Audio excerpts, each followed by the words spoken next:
La parole est à notre collègue Mohamedou Ngom ou à son défenseur, Madame Aïssata Tall Sall.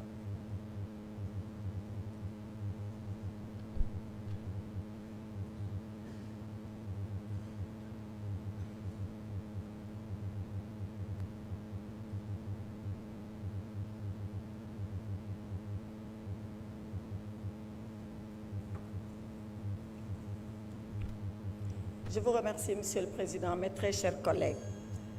En ce jour où nous sommes ici réunis, notre Assemblée nationale a rendez-vous avec l'histoire. Elle a rendez-vous avec l'histoire parce qu'il nous est demandé de poser un acte grave et solennel en enlevant l'immunité parlementaire d'un collègue député. Serions-nous, mes chers collègues, à la hauteur de la gravité de l'acte qu'il nous a été demandé de poser? Je l'espère. Je prie sincèrement que nous puissions être à la hauteur de la gravité et de la solennité de l'acte qui nous a été demandé de poser.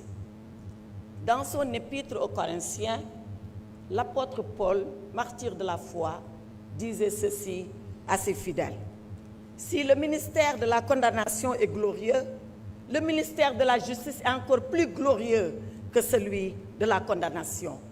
Oui, il avait tout à fait raison.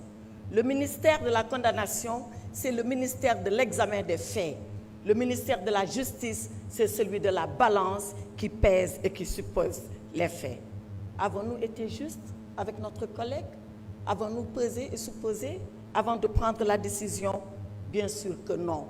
Avons-nous été justes avec Farba Ngom lorsque nous stations sans dossier? Je le dis, je le répète et je le confirme. Oui, il m'a été transmis un dossier entre guillemets, 4 lettres de transmission sur des feuilles volantes. Si c'est ça un dossier, on est loin de l'idée qu'on se fait de notre mission. Avons-nous été justes vis-à-vis de notre collègue Mohamedou Ngom lorsqu'il aura suffi 10 jours, samedi et dimanche compris, pour statuer dans la précipitation sur cette demande de levée de l'immunité parlementaire? Avons-nous été justes lorsque nous sommes juges le jour et procureurs impitoyables la nuit? Voilà ce qui s'est passé. Et voilà pourquoi, dans la longue histoire de notre Assemblée, pour la première fois, une demande de levée d'immunité parlementaire a suscité autant de débats, autant de controverses et autant de polémiques.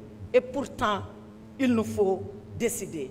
Il nous faut décider parce que nous sommes l'Assemblée nationale. Il nous faut décider parce que nous sommes les représentants que le peuple a envoyés ici à notre place. Il nous faut décider parce que nous devons être une assemblée juste, une assemblée nationale, une assemblée souveraine et une assemblée de rupture, comme on l'a promis aux Sénégalais.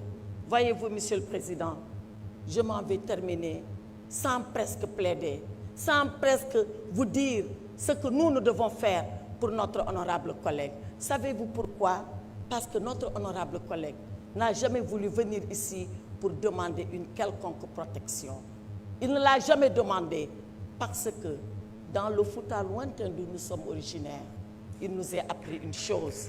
Il nous a été appris là-bas que vivre dans la peur est un échec de la vie. Nous n'avons pas peur, nous, de la mort. Et c'est pour ça que nous n'avons pas peur de la vie. Et Mohamedou Ngom est prêt à affronter la vie parce qu'il sait qu'il va affronter un jour la mort. Sousi maya, kuli maya, sous maya, minen ko dum min jangina, ko dum min gandi, ko dum min muynina, ko dum wala men bibbi futankobe. Farbinu sousi mo wuur, obi sousi mawo may, te dum do ma gas ender Sénégal, min jabata ha ila yawmi dini, penali une pawe e do men, min jabata ha ila yawmi dini, gonga men ina tete. Ici, dans cette assemblée, l'honorable Farba Ngom a confié son sort à Allah subhanahu wa ta'ala. C'est le seul juge, c'est le dernier juge et c'est le meilleur juge. C'est le juge qui jugera ceux-là qui ont jugé. Jugeons pendant que nous pouvons encore le faire. Jugeons pendant que le peuple sénégalais nous regarde. Jugeons pendant que nous sommes là, face à notre conscience. Le reste appartiendra à l'histoire et l'histoire jugera Mohamedou Ngom. Je vous remercie, mes chers.